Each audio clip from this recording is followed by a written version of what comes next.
Добро вечер. Четврток навечер, МРТ1, време е за информативно-аналитичкиот магазин 360 степени. За ова издание најавуваме. Решивме сега, кога емоциите не се предразумот, да направиме долгорочна анализа на единствените релевантни податоци, кои покажуваат дали оваа зима дишевме полош, ист или подобар воздух, споредено со претходните години. Изведувачот, проектантот и ревидентот си ја префрлаат одговорноста за пробиените рокови и за 51-иот анекс на договорот за реконструкција на стара комерцијална. Од инвеститорот СОЗР велат дека и самите биле на крстопат дали да ја продолжат реконструкцијата или да го раскинат договорот. Мора да се свати дека оваа криза, сега повторно со онаа претпоставка зависно колку ќе трае и колкав ќе биде интензитетот, дека ќе не засегне сите и дека сите ќе мора да понесеме одреден дел од тој товар и не може сите да повикуваме дека владата мора да не спасува. Фискалниот простор за општи мерки за сите е многу стеснет и затоа е потребно таргетирање на најранливите, велат експерти. Навистина и оваа бизнис диагностика дојде во вистински момент. Праксата е релативно нова во земјава, а секако е предизвикувачка бидејќи газдите треба да се спремни да послушаат некој што не е од компанијата. Често пати се инсистира нивните деца да го наследат бизнисот, а не баш секогаш децата и сакаат тоа да го прават. На почеток за темата што не засега сите, економските последици од војната на Блискиот Исток. Граѓаните и бизнисот не треба да очекуваат да ги спасува владата ако светот и земјава влезат во нова криза, што е реално можно. Причината е тоа што државата повеќе нема голем финансиски простор да се задолжува или да се откажува од приходи, вели универзитетскиот професор и член на тимот на Finance Think Маријан Петрески. Колкава ќе биде инфлацијата, што би поскапело прво ако пропадне обидот за мир во Иран и кои се таргетираните мерки што може да ги спроведат властите. Разговорот со Маријан Петрески го води колегата Александар Димитриевски. Државниот завод за статистика ги објави најновите податоци за инфлацијата. Цените поскапеле за 0,7% споредено со минатиот месец и 4,9% споредено со минатата година. Finance Think набрзо објави анализа на овие бројки во кои што се вели дека поради војната во Иран и околината, освен горивото, поскапеле и транспортните услуги, а веќе се забележува и поголемо поскапување на тутунските производи на алкохолните пијалоци. Дали има опасност ова поскапување да се преле и во други категории на производи на услуги, според она што го анализираш Finance Think? Значи, за да ова го процениме, нас ни е побитна во моментот месечната динамика. Месечната динамика, спомнавте вие, забележуваме 0,7% пораст на општото ценовно ниво во март во однос на февруари. И ако погледнеме наназад неколку месеци, ќе видиме дека тоа не е драматично различно од она што го гледавме во претходните месеци или во текот на 2025 година. Така што севкупно гледаме многу мало, незначително прелевање врз општото ценовно ниво. И тоа сега дополнително е потврдено со годишната стапка. Годишната стапка навистина е релативно висока, 4,9 во март годинава споредено со март лани. Меѓутоа, избрзано е да се каже дека тоа значи ефект од кризата. Напротив, треба да погледнеме што се случувало во март лани. И да подсетам дека тогаш ја имавме великденско-рамазанската кошница, која што значеше замрзнати цени и маржи на одредени производи од храна и некои основни хемиски производи, што значи дека сме имале многу ниска споредбена основа и заради таа ниска споредбена основа ние сега забележуваме релативно висок раст кога гледаме на годишно ниво, што се потврдува и со бројката обсервирано само кај храната, која што била главен предмет на замрзнување.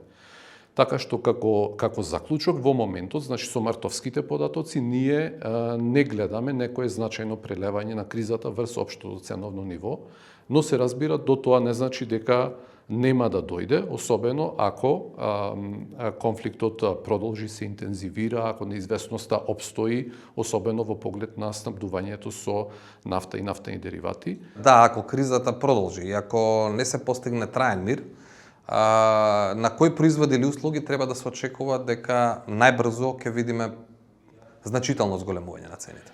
Така е, прелевањето вообичаено ќе оди прво преку транспортните трошоци и очекувам дека најбрзо ќе се согледа кај производите од храна. Но потоа набрзо веројатно ќе се прошири пошироко од храната. Значи под предпоставка дека примирието ќе премине во трајно, ние ќе може да аргументираме дека конфликтот завршил релативно брзо и дека можеби прелевањето кое што евентуално ќе го гледаме во априлските, во мајските, во јунските податоци, после тоа ќе се смири и ќе имаме шанса до крајот на годината веќе да аргументираме дека шокот поминал и бил релативно мал во поглед на својата големина.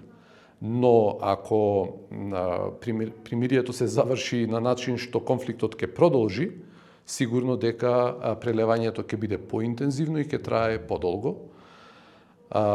И е многу тешко да се каже во кој обем би било тоа прелевање, значи со колкав интензитет, кога би бил достигнат пикот. Значи, ако зборуваме за конфликт кој што продолжува и кој што трае, се разбира дека ефектите ќе се протегаат и понатаму од оваа 26-та година. Иако сте предпазливи во прогнозите, во анализата на Finance Think сепак би ги повикувате властите да размислат за воведување на одредени мерки за да се спречи зголемување на инфлацијата. На какви мерки мислите точно? Во моментот ние немаме како држава капацитет и понатаму да поддржуваме или да ги помагаме засегнатите страни, фирмите и граѓаните со линеарни мерки. Мора да се свати дека оваа криза, сега повторно со онаа предпоставка зависно колку ќе трае и колкав ќе биде интензитетот, дека ќе не засегне сите и дека сите ќе мора да понесеме одреден дел од тој товар и не може сите да повикуваме дека владата мора да не спасува. Затоа во втората анализа рековме дека да, паничниот ефект можеби сега малку е смирен со интервенцијата во ДДВ и во акцизата и сега од овој момент натаму веќе фокусот на мерките треба да биде исклучително на таргетирани мерки, односно мерки кои што ќе бидат насочени кон одредени сегменти од популацијата, од граѓаните и од фирмите кои што евентуално се најпогодени, односно поради својата социоекономска ситуација тие не можат да го издржат товарот на кризата. И сега тука една илустрација е на пример да се поделат ваучери со кои што ќе може да се набават основни производи на храна, ќе може да се плати електрична енергија или ќе може да се набават нафтени деривати. И сега неодамнешен пример е вчера, например, Грција веќе објави такви ваучери за ниско и средно доходовни домакинства, кои што нели ќе го не можат лесно да го поднесат товарот на кризата и тоа го прават со владина помош. Но сите останати домакинства кои што поради својата доходовна позиција можат да го поднесат товарот, тоа треба да го направат и не треба тоа да го бараат од владата. Тоа е пример на таргетирана мерка. На работ сме на трета економска криза предизвикана од енергенси за релативно краток период, 5-6 години. Дали и нашиот систем е поотпорен можеби или подготвен да се справи со таков предизвик доколку повторно ни се случи, имајќи ги предвид повторно ќе кажам неодамнешните искуства? Па добро, да го гледаме прашање во два аспекти. Прво од фискален аспект. Фискалниот простор е значајно истрошен. Би кажал дека фискалната позиција на земјата во моментот на фискален бафер, фискален браник, се разбира не е иста како таа во, да кажеме, пред пандемијата, тогаш и јавниот долг беше, да кажеме, значајно помал. Сега тоа е блиску до таа психолошка граница од 60% од бруто домашниот Имаме помалку пари, сакате да кажете? Имаме помалку простор ние да реагираме на некој премногу великодушен начин како држава на оваа и на секоја идна криза, односно се разбира треба да размислуваме на начин што кога сме во релативно добри економски периоди ние да го генерираме тој бафер. Сега во претходната година-две имаше навистина еден процес на релативна или лимитирана фискална консолидација, но прво таа беше лимитирана, а второ можеби и периодот помеѓу кризите не беше доволно долг за да може да се создаде некој особено голем бафер за да пресретне една ваква нова криза. Но во останатите сегменти од финансискиот систем имаме релативно добри бафери, например девизните резерви, тие се 70% повисоки од нивото пред пандемијата, значи тие се добро ја покриваат, да кажеме, ранливоста на економијата. Банкарскиот систем во приватниот дел финансиите е високо капитализиран, високо ликвиден, така што тие се едни сегменти што од страната, да кажеме, на финансиските политики создаваат една релативна отпорност на економијата или способност да се справи со одреден интензитет на криза. А во делот на производството на храна, мислам дека тука ја имаме најранливата точка, затоа што викаме дека секогаш аргументираме дека ние сме зависни од увоз на храна и тоа мора да го промениме на начин што ќе може да имаме домашно производство на храна кое што ќе не штити од пикови во делот на цените на храната. Меѓутоа, мислам дека таму не само што нема одреден помак, туку и некако не успеавме да направиме некоја особено робусна стратегија за да може да имаме придвижување во насока во која што она што дома го произведуваме на релативно подобар начин денес него вчера ќе не заштитува од идни порасти на цените на храната. Ви благодарам многу на времето. Благодарам на поканата. Продолжуваме со емисијата.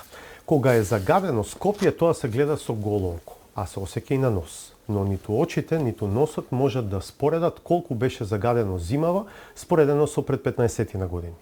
Затоа ги зедовме бројките од месечните извештаи од мерните станици на најфреквентните места во Скопје од 2012 година до денес и направивме анализа. Заклучоците од сторијата на Михаил Милошевски.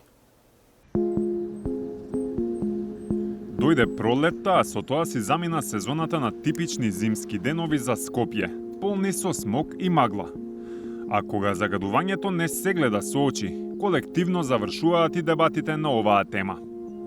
Токму затоа решивме сега, кога емоциите не се пред разумот, да направиме долгорочна анализа на единствените релевантни податоци, кои покажуваат дали оваа зима дишевме полош, ист или подобар воздух, споредено со претходните години. Тие податоци се собираат со уреди како овој во центарот на Скопје.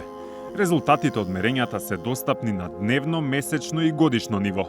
Се регистрираат PM10 и PM2,5 честички, како и сулфур двооксид, јаглерод моноксид, азотен двооксид и озон.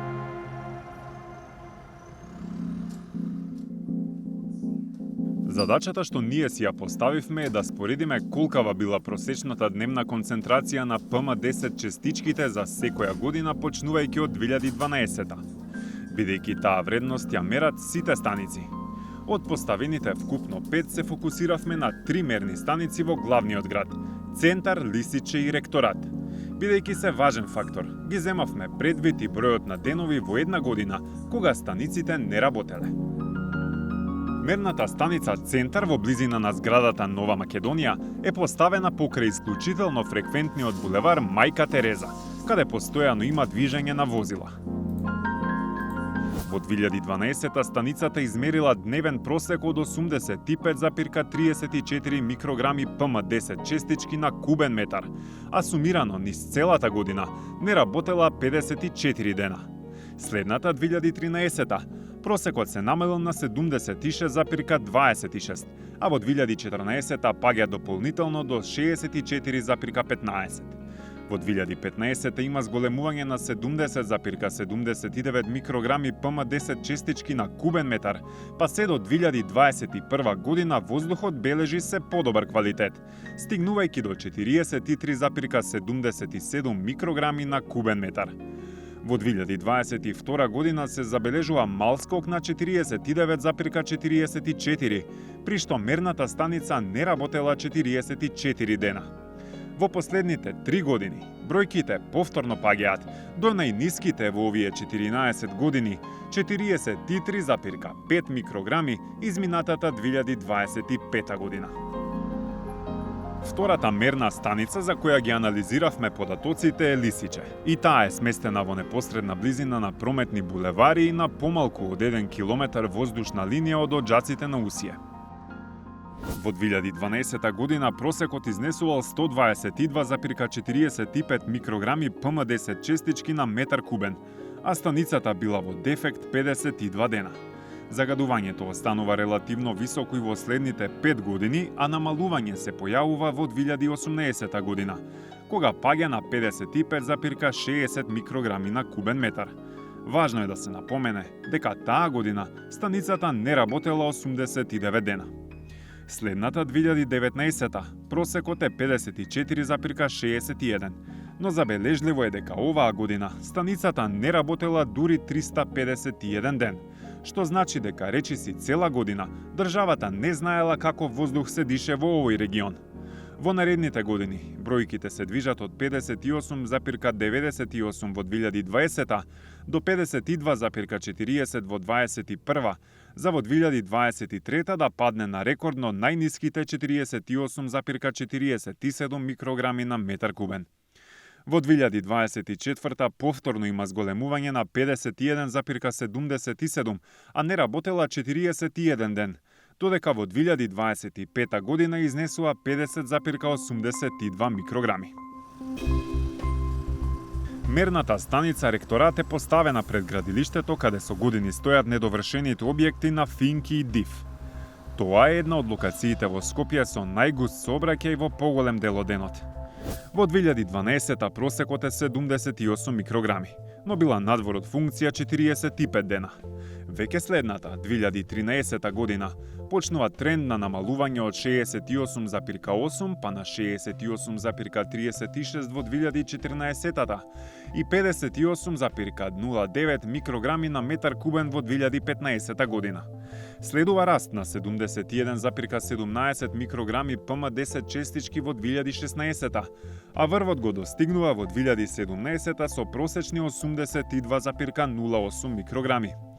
Од тогаш генерално се намалува просекот на концентрација на ПМ10 честички, но при тоа мора да се забележи дека во 2020, 2021 и особено во 2023 година станицата не мерела во значителен дел од годината. Резултатите сепак се релевантни за лани кога нема податоци само за 11 дена, а мерењето покажува рекордно најниски 41,03 микрограми ПМ10 честички на метар кубен.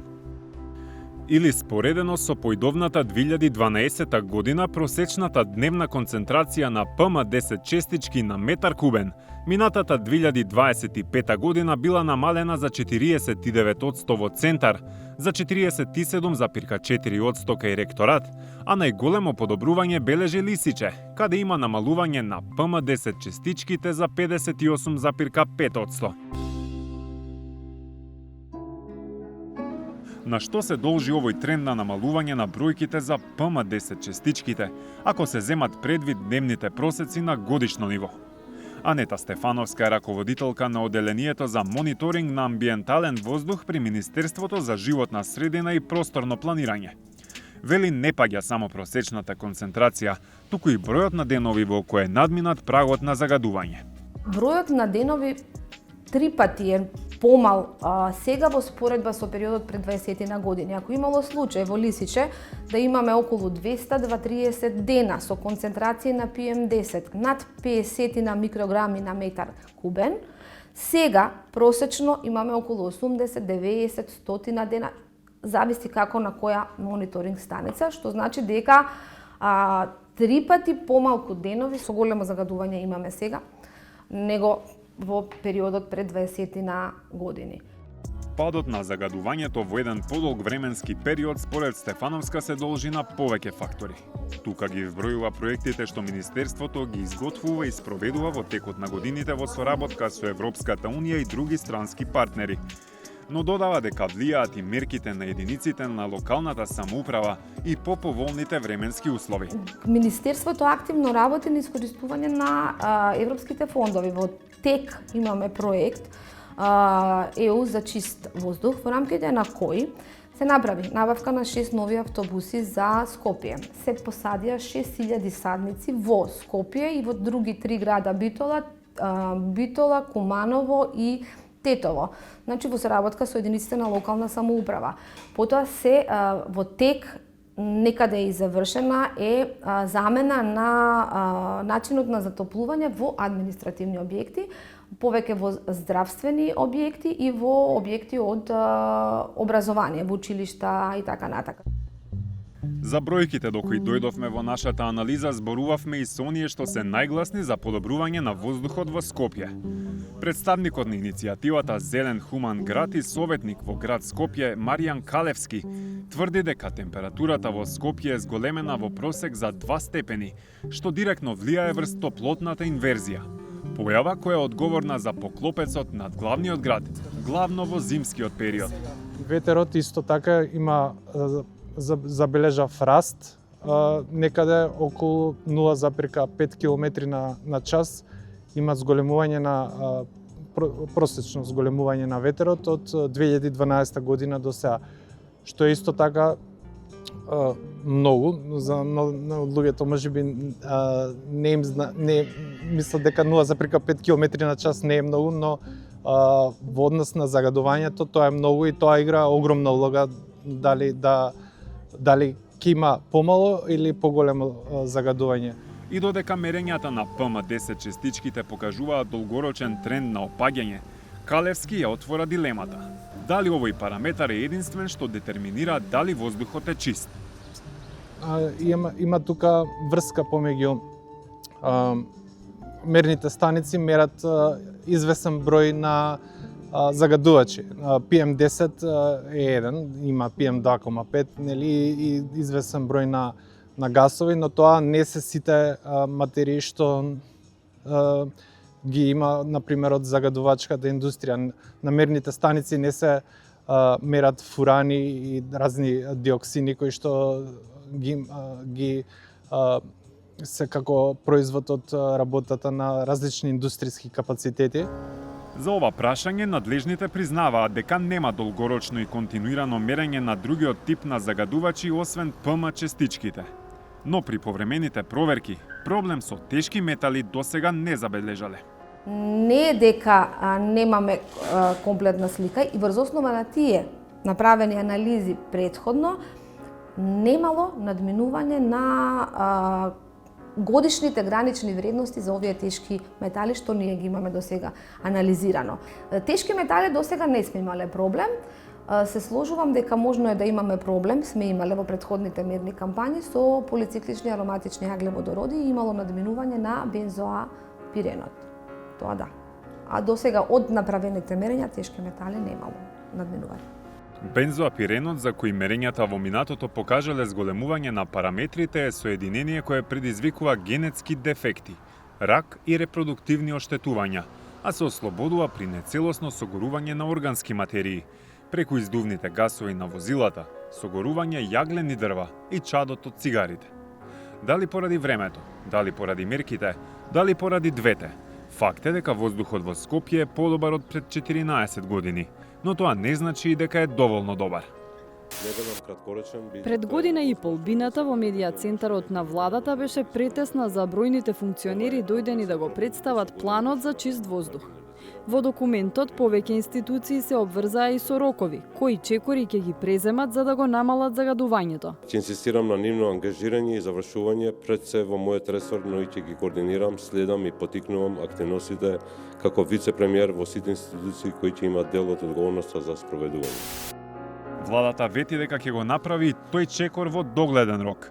Но како што покажаа нашите претходни истражувања, голем дел од активностите кои веќе требаше да бидат готови, се уште не се ниту почнати.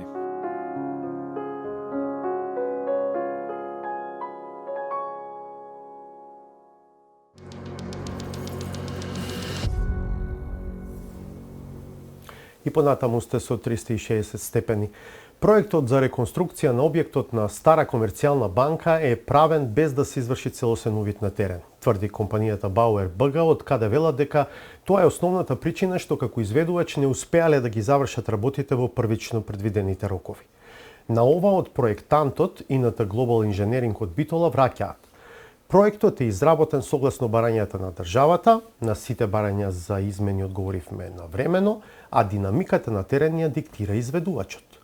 Кој да е во право, тоа не го менува фактот дека реконструкцијата на објектот во државна собственост ем доцни, ем ги надмина првично предвидените трошоци. Ќе плати ли и некој друг, освен граѓаните?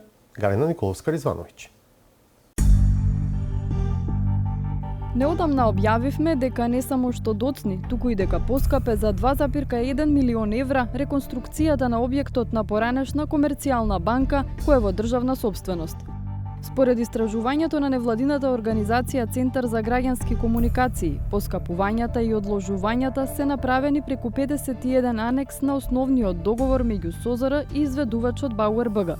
Ако се пресметаат вишоците, непредвидените работи и кусоците, тоа ја менува за 49% го менува основниот договор, што може би и најстрашното во овој тендер. Од владината СОЗР тогаш ни одговорија дека не гледаат одговорност кај фирмата изведувач на реконструкцијата, туку неизвршувањето на договорните обврски од страна на изведувачот е последица на исчекувањето на изработката на новите технички решенија.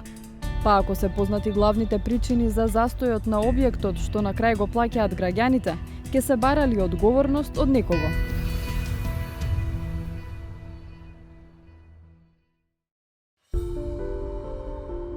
Неколку дена по објавувањето на сторијата за проблемите со реконструкцијата на стара комерцијална, до редакцијата на 360 степени стигна допис насловен како известување.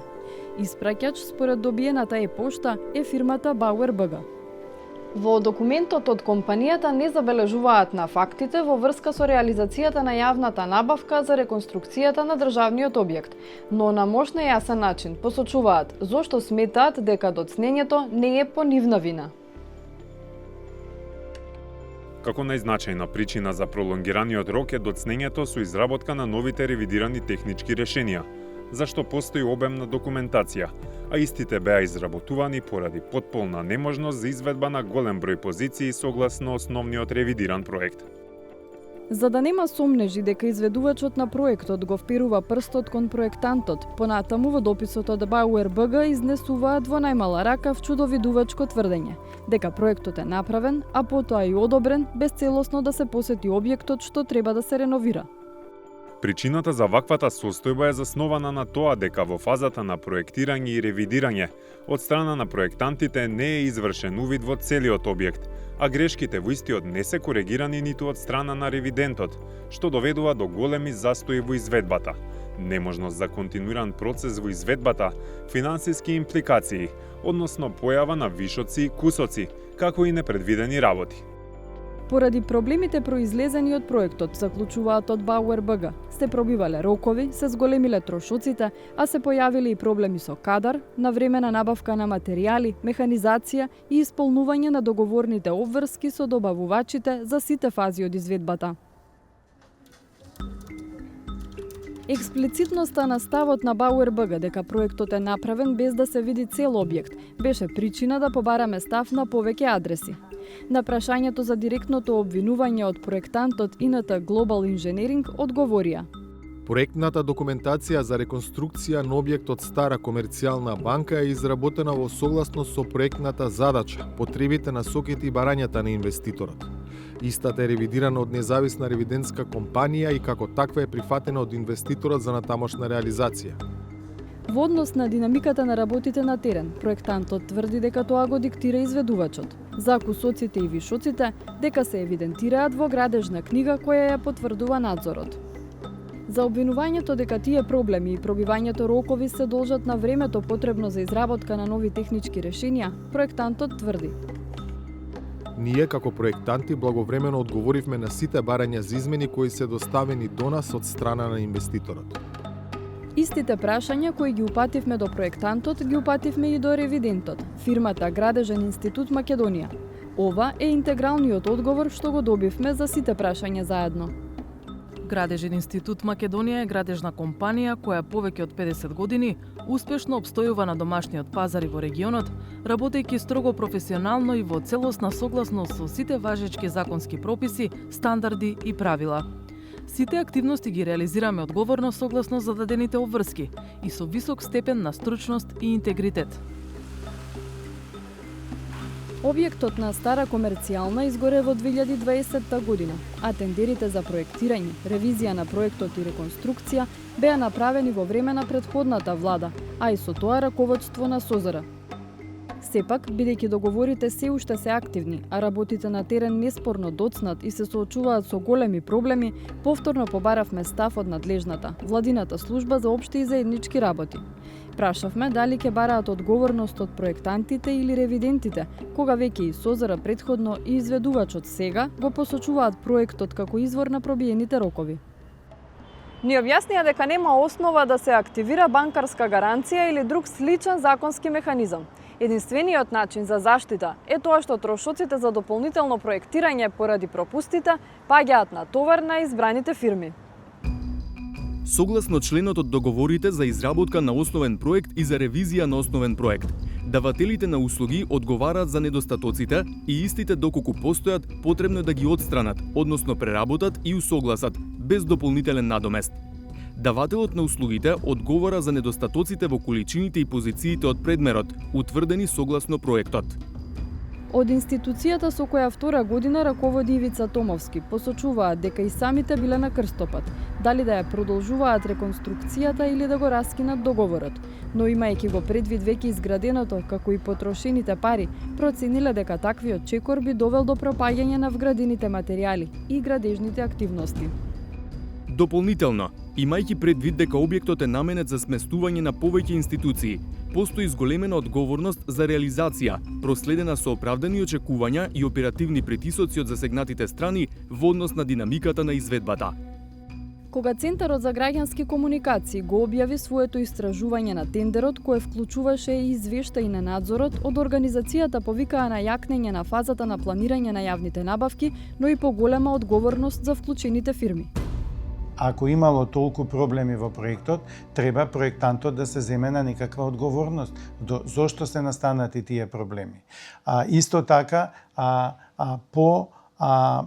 по ревносна контрола во спроведување на договорите од страна на самиот договорен орган, односно на тој што ја прави набавката. Имаме надзор, да, меѓутоа и тие извештаи на надзорот, ние често ги гледаме извештаите на надзорот, констатираат работи кои што навреме е лоциран проблемот. Значи можело да се навреме да се делува за да не понатаму тој проблем се продлабочува, односно да се најдат начини за негово решавање. Некои од тие слабости кои ги нотирал надзорот, мора да се спомене, немаат никаква врска со проектирањето. Например, на 2 април 2025 година во извештајот од надзорот се вели: на изведувачот му се дава инструкција за зголемување на бројот на работници на сите позиции кои не зависат од доставувањето на новите технички решенија од страна на проектантот и ревидентот. Забележано отсуство на работници и намален интензитет на изведба на позициите за фазата електрични инсталации. Исто така, фасадата на објектот, која што како што и претходно е наведено во повеќе дописи доставени од страна на надзорот, се уште е со енормно големо задоснување. Во однос на овие забелешки доставивме дополнителни прашања до Бауер БГ, но не добивме одговор. Каков ќе излезе конечниот ЕСАП за реконструкцијата на Стара комерцијална банка е тешко да се предвиди. Како што нотираа од Центарот за граѓански комуникации, досега подпишаните анекси ја зголемиле вредноста на основниот договор за 32%.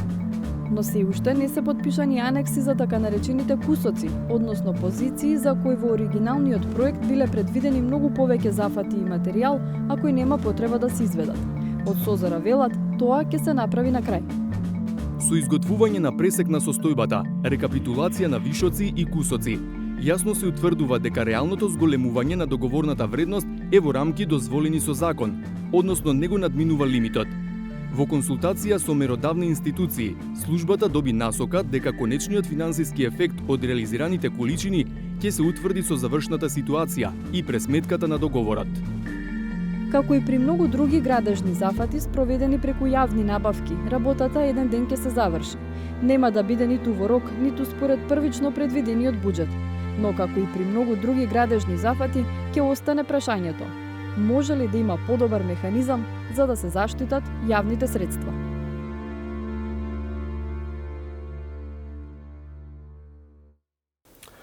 Нова тема. Како да се префрли водењето на фирмата од сегашната на следната генерација и тој бизнис да не пропадне, туку да продолжи да се развива? Ова е комплицирано прашање за многу семејни компании во земјава, а одговорот по правило е различен за секоја од нив. Токму тука во приказната влегува бизнис диагностиката, воспоставен принцип во развиените западни економии, а во зародиш кај нас. Зоран Јовановски. Овие предмети може да делуваат како дело на некој уметник, но освен естетска, имаат и практична функција. Станува збор за специјално дизајнирани радиатори за загревање простории, што во поново време користат и паметни технологии. Тие се дел од сегашноста, но за да стигнеме до неа, приказната ќе ја вратиме на почетоците, во 1988 година, кога е основана скопската компанија што ги произведува. Основана од страна на мојот татко, во тоа време на некоја директорска позиција во Институт за заварување Југ и експерт во технологии на заварување и почнува како услужна, со услужни дејности од област на висококвалитетни заварувања. По самостојувањето на државата, младата фирма се преориентира на производство на садови под притисок, миксери и реактори од нерѓесувачки челик.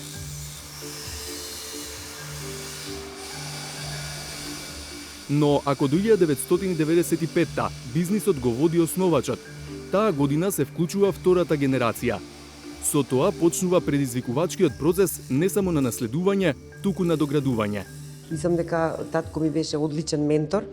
Во првите години ме потикнуваше да научам, да ми го пренесе сето свое знаење. После тоа ме потикнуваше да речеме, да отворам нова димензија во самиот бизнис преку Завар дизајн, да се дообразувам, за да може цело време да го држиме бизнисот актуелен.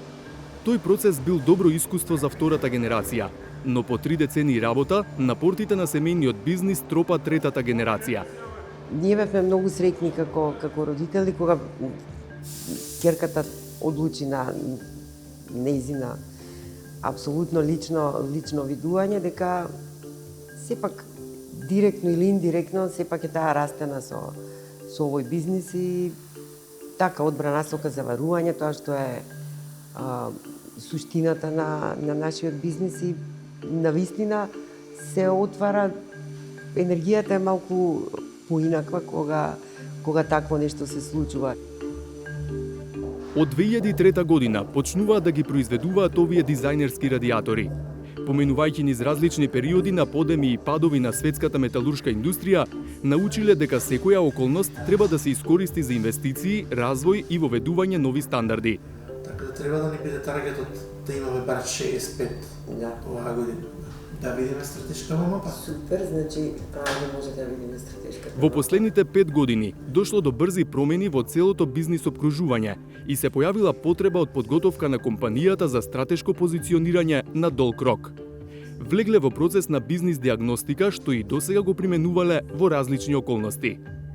Фирмата треба да се спреми за следните, например, 10 години или за следните генерации, без разлика на дали керката или не, сепак тие се тие некои идни генерации што треба да работат и навистина и оваа бизнис диагностика дојде во вистински момент.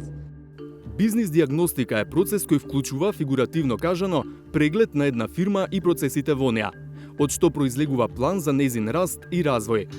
Праксата е релативно нова во земјава, а секако е предизвикувачка бидејќи газдите треба да се спремни да послушаат некој што не е од компанијата. Нивниот бизнис советник Симон Аврамовски вели дека семејните бизниси се чест пример во Македонија. Тоа може да биде предност, но и предизвик.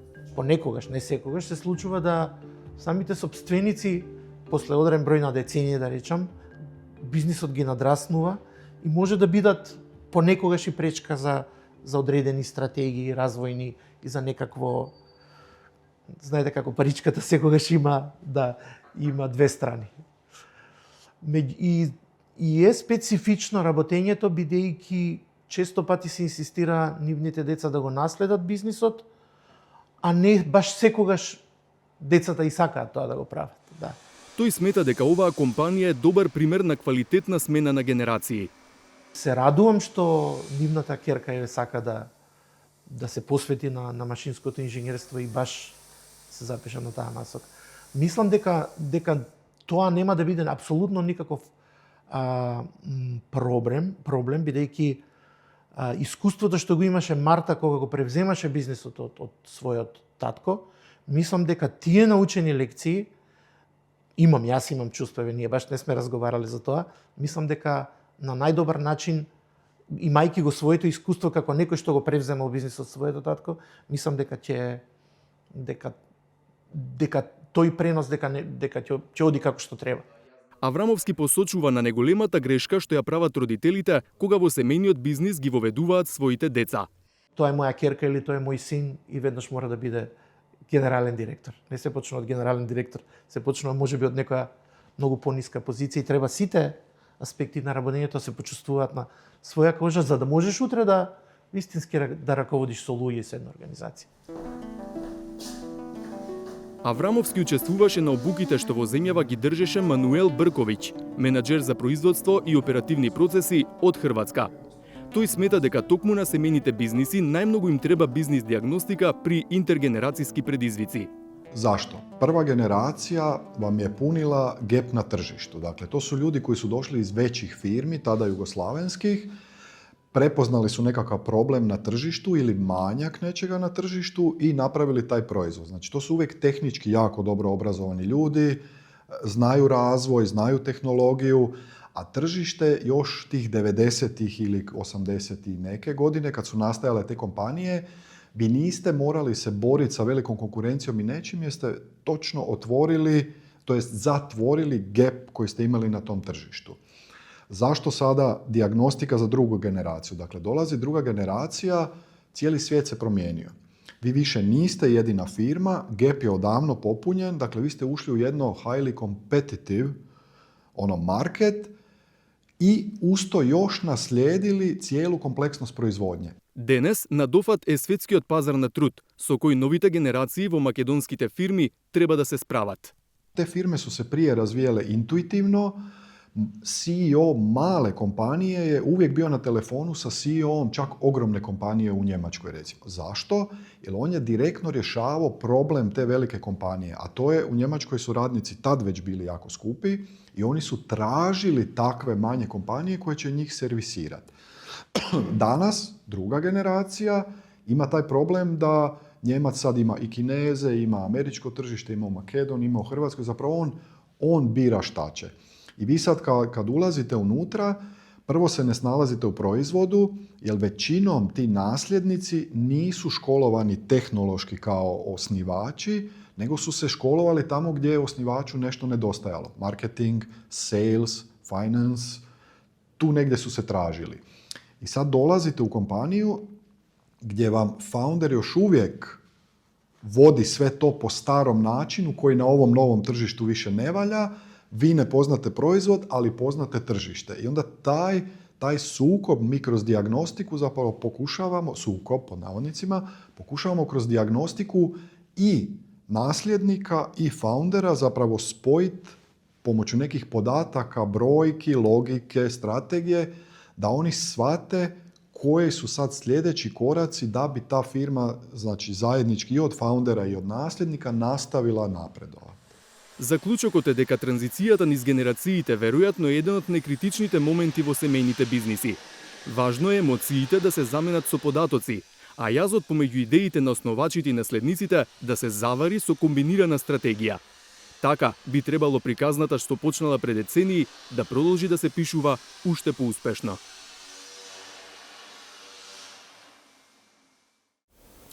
По ова од содржините ми преостанува да ја најавам саботажата. Автор е Сречко Поповски.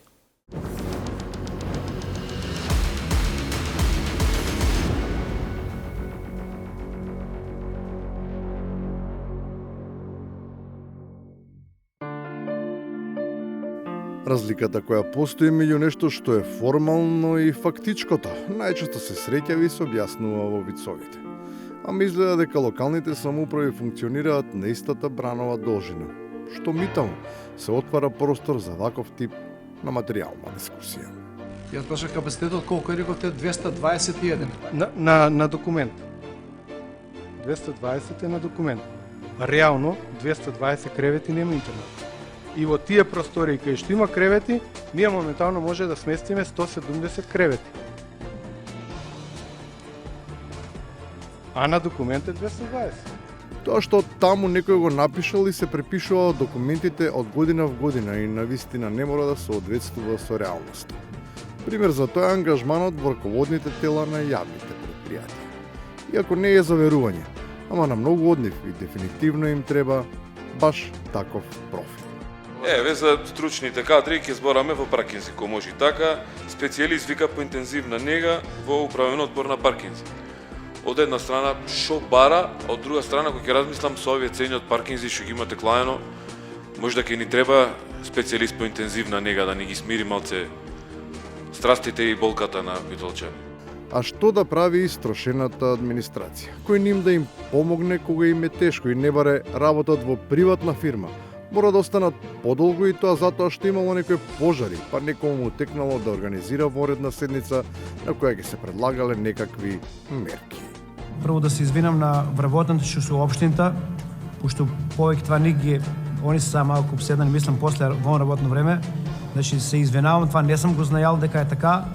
Ќе се потрудам за иднина това да се консултирам со сите без разлика кој поднесува за седница, това да биде барем во работно време. Барем вас да не ве малтретираме. Среќа што советниците се внимателни и културни, отипани за општините има такви кои не ги засега колку се мачат службениците и функционерите, туку без престан, со разноразни прашања и барања одговори им вршат тортура. Сепак добро е што има колеги кои знаат да ги заштитат, умешно профилирајќи ги из додевниците. Не му замерувајте. Професионална деформација е. Значи јас понекогаш и го разбирам. Денеска е цел ден врзан во собраниска сала, му недостасува судница, па на таков начин реши сите денеска и да ве разреши. Не му замерувајте. Од случај до случај има разлика, ама зачудувачки е примерот во една од општините, каде изгледа на сите им е јасно дека постои некаков дил меѓу некого, ама пред камери се глуми принципиелност. Од изгледа невообичаено, кога актуелната власт не сака да се врши ревизија на претходната. Беше СДСМ градоначалник целот 2025 година, директор предложен од СДСМ. Малку ми е нелогично СДСМ се гласа против СДСМ. Вашиот предизборен пазарлук си испадна на површина и не мора сега да расплетуваме плетката. И вие сега сте многу благи во вашите, како да кажам, излагања. Меѓутоа на народот му е јасно дека тоа е предизборниот пазарлук. И на крајот, во отсуство на соодветен крај, асистенција од прилепскиот профајлер. Не знаев како ќе завршите и го мислев, ама го смислив. Намигнувањето придружено со ццкање и тоа на говорница, па и придружено со аплауз и не е израз на некаква сериозна духовитост, туку на отсуство на пристојност. Ако не кон советниците, тогаш кон гледачите. Тука завршуваме. Ви посакувам убав празничен викенд. Ке нима на истекот на овој проложен викенд, в понеделник навечер, во редовниот термин од 20:15, ќе ви понудиме разговор посветен на врвната медицина и на науката. Ни гостува Иво Бошковски, гастроентеролог од познатата болница Џемели од Рим, која е во сопственост на Ватикан и во која, меѓу другото, се лекуваат поглаварите на Римокатоличката црква. Гледајте ме. Пријатно.